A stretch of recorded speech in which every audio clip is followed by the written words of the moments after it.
Good afternoon. Today I'm going to be reviewing the Vostok Amphibia reference 090486. This watch is available from meranom.com for $76, which equates to €67. So firstly, let's look at the box that the watch comes in, and then I'll talk you through the other items one gets with the piece. So the Vostok Amphibia comes in this black plastic box. It has a hinged lid, and the watch itself sits on this piece of folded plastic. So although basic, it does suffice in protecting the watch in shipping, and bear in mind this is a low tier price point piece at only €67. I think it's perfectly acceptable. With regards to other items, one gets this owner's instruction leaflet. One also gets this warranty leaflet, and I'm pleased to report the Amphibia is covered by a 12-month international guarantee, which is very reassuring. And lastly, one gets this leaflet which details all the authorised dealers in Russia for the watch.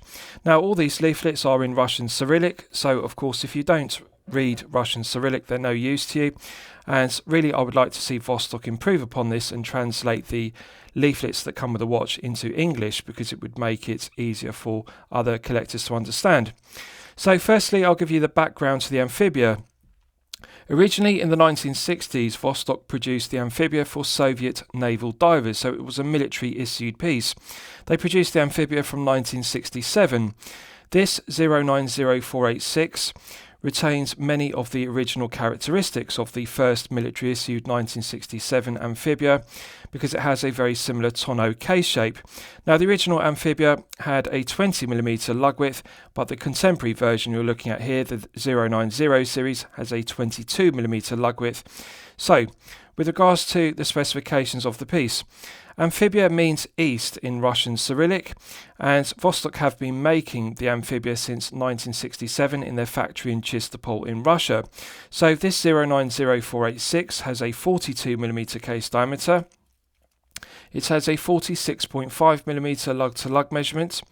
It has a thickness of 15mm and a lug width of 20mm. The bracelet is straight, it doesn't taper, it's 22mm at the lugs, and it's also 22mm at the flip-lock clasp, which has 2-button push. So as you can see, the flip-lock clasp is signed with the embossed B for Vostok, and as always I'm going to be critical of it only having 3 micro adjustment holes. The flip lock works to a satisfactory standard. There's a scallop underneath for one's fingernail or thumbnail. Good foam resistance to the 2-button push triggers, but however the interior is abhorrent, as you can see. Low quality cost-cutting measure. We have pressed metal. Now, it is solid stainless steel rather than being a base metal which is nickel plated, but however this is a clear cost-cutting measure and a disappointment to the watch. It does work well, good positive click to it, although the flip lock feels flimsy and it doesn't really have a reassuring click to it, so there is room for improvement. I would like to see a heavier gauge of metal used and 4 micro adjustment holes. With regards to the bracelet, it is abhorrent, it's poor quality. As you can see, there's a lot of play in the push pins and especially in the end link around the spring bar. And the whole of the bracelet rattles. Every single one of the push pins has extra play in it. And although it's finished to an acceptable standard, it's brushed satin finish to the top side and underside, mirror polish to the flanks to a reasonable standard, and the centre links have a contrasting mirror polish section to it. The rattling of it really is poor quality. Now, earlier versions of the Vostok Amphibia bracelet were folded link, and they had splits on the underside of the folded links, and they caught arm hair. So this is an improvement because they have welded the folded links to make them look like solid links, but I can confirm they're hollow rather than being solid, and they do still pull arm hair, although it is an improvement on earlier versions. So I would describe the bracelet as being throwaway quality. Really, it is very poor and it really lets down the piece. Now, with regards to the specifications of the head of the piece, we have a 42mm tonneau case. Now, the tonneau case is made from solid 316L grade stainless steel, and it's available in 2 versions, mirror polished or alternatively the matte version, and this is the matte version which looks bead blasted effects on the flanks, the top side and the underside. I love the look of the tonneau case. It's sometimes referred to as a barrel case, and it really does do a good job of replicating the very first Vostok Amphibia, which was made in 1967. It had a very similar matte bead blasted effect to the tonneau case. And I really like the tonneau case shape. It really does look like a 1960s piece. Now, the bezel is made from solid stainless steel. Earlier versions of the bezel were made from brass, which was nickel plated, and the negative of that was the nickel plating wore off and therefore showed the base metal brass underneath, and the gold showed through the nickel. So using solid stainless steel bezels is an improvement on the earlier brass nickel plated versions. It's a bi-directional bezel, but rather than being a unidirectional bezel with a ratcheting mechanism, and it's difficult to grip. So in order to demonstrate it, I'm going to remove my glove to get better purchase on it with my index finger and thumb.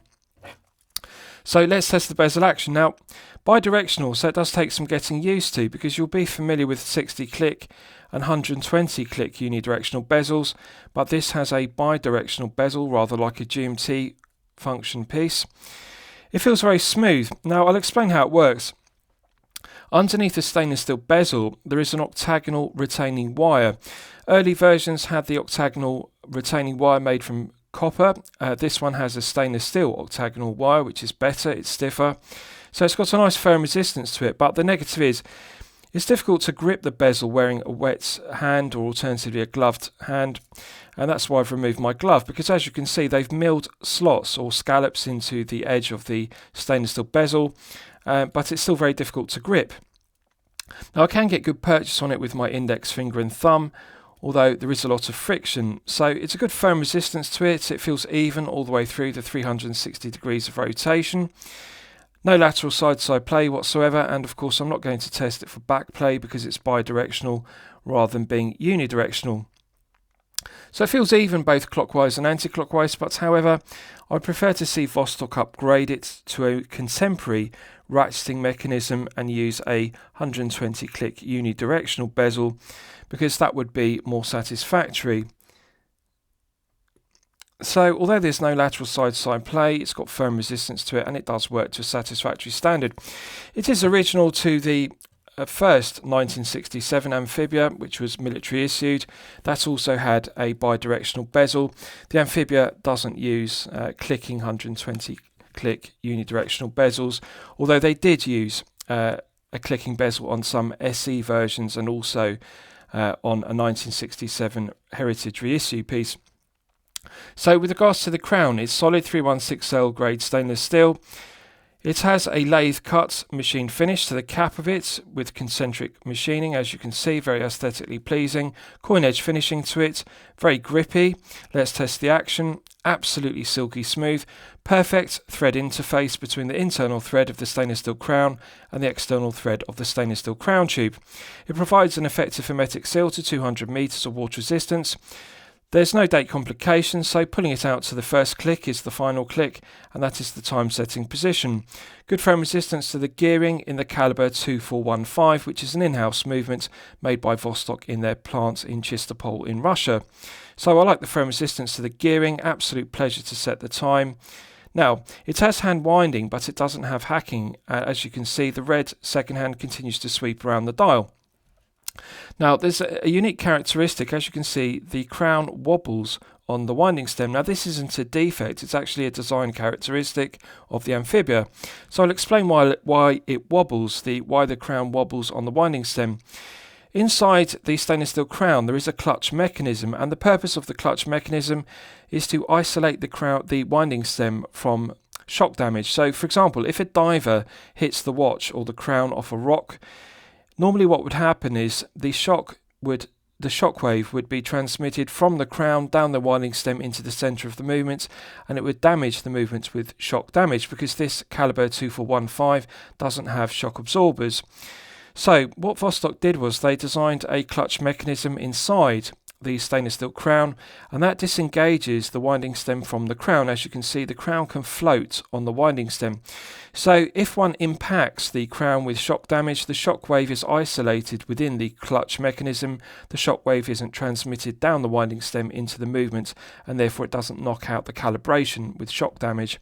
So it works very well, and when one screws it back down, the crown has a perfect interface. The internal thread of the crown meshes very well with the external thread of the crown tube and provides an effective hermetic seal to 200 meters.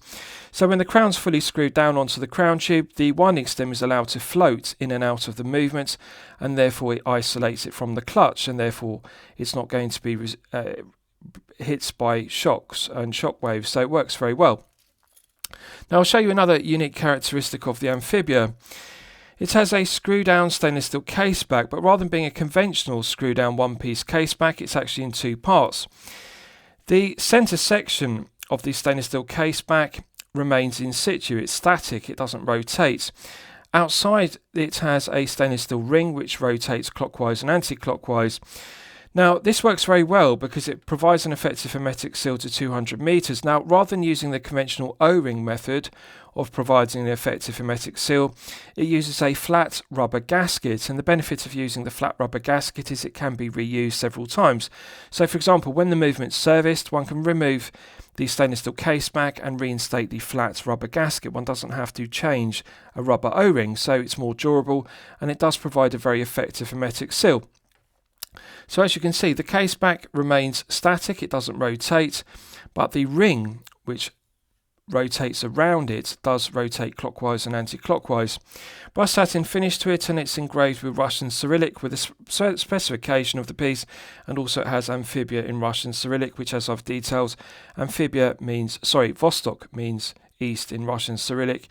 Amphibia is also embossed in Russian Cyrillic. So it's finished to a high standard, perfectly flat as you can see, and it's very comfortable to wear against the wrist for long periods of time. There's a nice curved profile to the underside of the tonneau case. As you can see, it's got an undercut, and that means it's very comfortable. So I'll give you a wrist shot and you can see how it fits on my 8-inch wrist. Now I have sized the bracelet. I've moved the micro adjustment pin to position 1 of 3, and as you'll know from my previous reviews, I like to wear my watches loose so that I can fit an index finger underneath the bracelet and clasp at all times. The tonneau case gives a perfect fit on my 8-inch wrist, as you can see. Now bear in mind it's a 42mm case and it has a rather short 46.5mm lug-to-lug measurement, so it's best suited for collectors with a larger wrist of 6 to 7 inches. I absolutely love the tonneau case shape. It really does capture the essence of a vintage 1960s dive piece which was military issued. Absolutely gorgeous to look at. Now the crystal is made from lucite. It's 3mm thick and it's single domed, flat on the underside and curved on the top side, as you can see. Now the benefit of using lucite, which is a type of acrylic, is it deforms plastically under pressure. Usually mineral crystals and sapphire crystals are sealed to the case with a rubber O-ring, but this Vostok Amphibia doesn't use that method of hermetic seal. The crystal itself, the lucite crystal, effectively is the gasket. It is the hermetic seal, because when pressure is exerted on it, it plastically deforms, and then the hermetic seal is provided by the crystal itself to the case rather than a rubber O-ring. So it's a very effective way of sealing the crystal to the case, and because it's 3mm thick, it's incredibly strong. This provides an effective hermetic seal to 200 meters, but in reality it could easily withstand 300 meters of pressure because of its 3mm thickness. Usually dive pieces have a 2mm thick sapphire crystal or mineral crystal. 3mm really is excessive. And as you can see, it's got a beautiful distortion and slight magnification effect. When I tilt the piece at an oblique angle, it has a magnifying glass effect to it. Absolutely gorgeous to look at. The black arrow hands contrast very well with a matte white dial, and the black Arabic numerals are clearly legible, 12, 9, 6 and 3. This is the original 1967 dial layout. I love the symmetry of it, and the legibility of it is absolutely outstanding. Very comfortable piece to wear for long periods of time despite the heft. It's a very heavy piece on the stainless steel bracelet, 168 grams. Now for a 42mm, that really is a very heavy piece. Usually I would expect a 42mm to be circa 150 grams on a stainless steel bracelet. 168 is very heavy. I've previously owned the blue dial version of this piece, the 090663, and I absolutely love that watch. But I got rid of the abhorrent bracelet and I fitted a strap code Super O Boya bracelet, which was a real enhancement. I also wore the piece on a Barton Elite rubber strap, and that also did reduce the heft of the piece significantly to under 150 grams, and it was also more comfortable. So I would advise you to either use a strap code Super O Boya bracelet or alternatively a Barton Elite rubber strap, and that will really enhance the piece. So the 3mm thick lucite dome crystal, really is gorgeous to look at. The negative is that it's not as scratch resistant as Hardlex, mineral crystal or sapphire crystal respectively, but however one can remove scuffs and scratches to it using Polywatch quite easily, so I like it. So I think it's gorgeous. It does give it a vintage aesthetic. Right, so let's do a Lume test and we'll see how the Lume performs when it's charged up to the absolute maximum. So as always, I'm going to use my 100 UV LED torch to charge it up to the absolute peak. Right, so that's now fully charged. Now initially it does seem to glow very brightly with the Lume dots on the indices and also the arrow hands. But however, it is going to fade very fast because it's only C3 luminova rather than being C3 superluminova. I would like to see Vostok upgrade the quality of the Lume used. I do like the green tone of C3 luminova because it does replicate tritium, which was used in the 1960s. But really it's not performing as well as superluminova. Now on the arrow hands it does have several layers of luminova and therefore the arrow hands are glowing brighter and they continue to glow for a longer length of time. But however, on the Lume dots on the indices, they are fading very fast to nothing. So I would describe the Lume performance as okay. It's acceptable, bearing in mind the price point of the piece. It's a €67 watch. One has to expect some cost-cutting measures. But I would prefer to see Vostok increase the price point of the watch and use either BGW9 superluminova or alternatively C3 superluminova, because that would really enhance the piece. As you can see, the arrow hands are still continuing to glow, but the Lume dots on the dial are fading to nothing, so disappointing.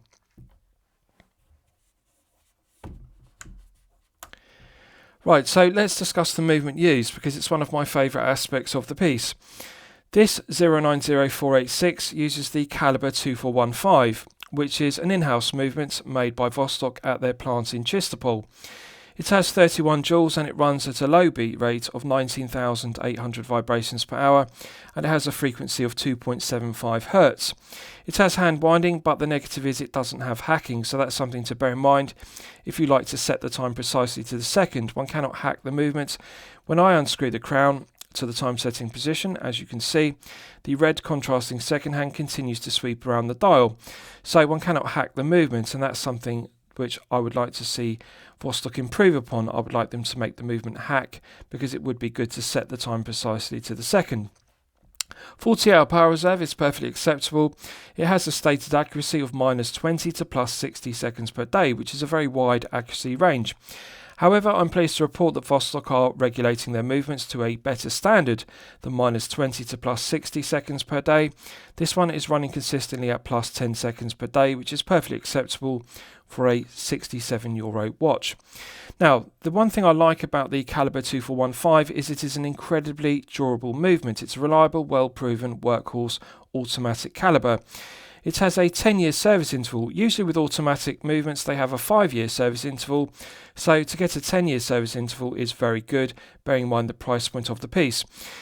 In reality, often the caliber 2415 is used for 20 or 30 years or even more, and they are not serviced and they never break down. I would describe the movement as being indestructible. It is one of the most durable, reliable movements I've ever encountered. So the caliber 2415 is the correct choice for the Amphibia. It's a very durable movement. Now the negative is it's not particularly accurate at -20 to +60 seconds per day, but as I've just detailed, this one is running at +10, which is perfectly acceptable. Right, so lastly I'll summarise the piece. What do I think of it overall? Well, when I'm considering reviewing a watch on my channel, the watch should meet two criteria. It should be both excellent quality and excellent value at the respective price point. So this is $76 on Meranom.com, which equates to €67. So really, to equate this piece, one has to separate the head of the piece from the bracelet, because the bracelet is abhorrent, it's poor quality, it's a throwaway bracelet. If you buy this watch, you're going to want to put it on a strap code Super Boya or a Barton Elite rubber strap, as I've discussed, and that will enhance the piece. So really, I would disregard the bracelet, it is very poor quality. So I'm going to evaluate it based upon the head of the piece only and say that yes, it is excellent quality and yes, it is excellent value at only €67. The price point is very low. €67 for an automatic powered piece is incredible value, and the specification is very strong because it's a 200 meter water resistant piece. and it has a screw down crown, screw down case back, and the crystal is lucite, it's 3mm thick. So it's a very good piece. Now the lume is weak, as I've demonstrated in the Lume test, but the actual quality, the build quality, the quality control, the quality of the materials is outstanding. Now the other thing to bear in mind is this is a piece with significant heritage, because the Amphibia was a Soviet naval diver military issued piece from 1967 onwards through to the 1980s, so it does have that pedigree behind it, and therefore it's a very interesting piece because it was a military issued piece which then became a civilian issued piece. So I absolutely love that heritage, I love that pedigree of the watch, and I love the fact that the movement used, the caliber 2415, is an in-house movement, and it's still made in their Chistopol plant in Russia, and the watch is entirely made in Chistopol, so it's a pure Russian piece. So yes, I think it's excellent quality, yes, I think it's excellent value, and I'm going to declare it a champagne watch for lemonade money. I hope you've enjoyed my review of the Vostok Amphibia 090486. Please feel free to post your own comments below the video. Thank you very much.